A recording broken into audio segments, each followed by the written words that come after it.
Welcome to Ensol Music Designs. Today, we're going to show you how to change a string on your harp. We'll be using the Pixie Harp by Roosebeck with the new upgraded Shelby levers.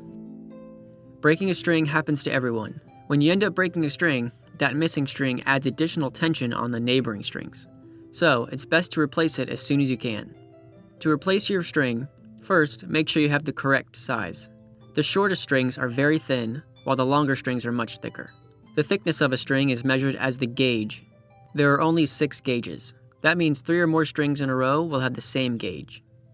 In your string set, strings of similar color and gauge may be one continuous length and will need to be cut. To change the string, first disengage your sharpening levers. Remove any remnants of the broken string. With your tuning tool, turn the tuning pin until the hole is straight up and down.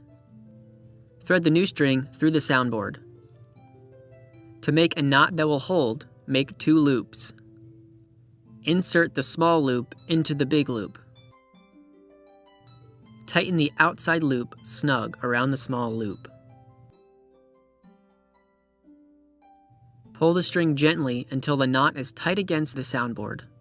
If your knot is loosely seated, this will cause some buzzing when you play. Thread the free end of the string through the hole in the tuning pin and pull until it is taut. To secure the string to the tuning pin, pull the free end of the string toward the back of the harp and tuck it under the tuning pin.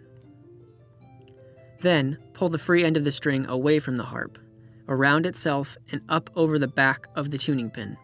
While holding the free end of the string, place your tuning tool on the tuning pin and begin to turn clockwise. Make sure the string wraps around the pin toward the harp without overlaps. After 1 or 2 turns, you can let go of the free end of the string.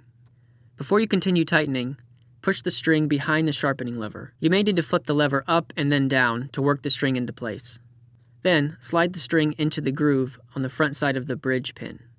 Continue to turn the tuning pin until the proper note is reached. Always tune up to a pitch. If your string has already gone above the desired pitch, lower it significantly and then bring it back to the desired frequency. Remember to pluck the string as you tune so you can hear the note change.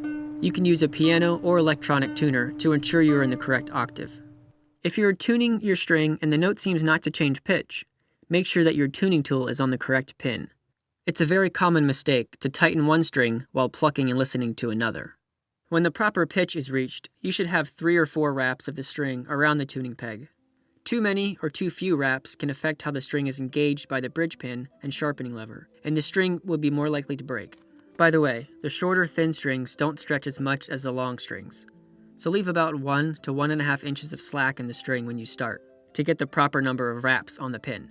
After you have the correct number of wraps and the string is in tune, use scissors to trim off the end of the string, close to the pin. The cut end of the string can be sharp, causing them to catch on your gig bag or fingers.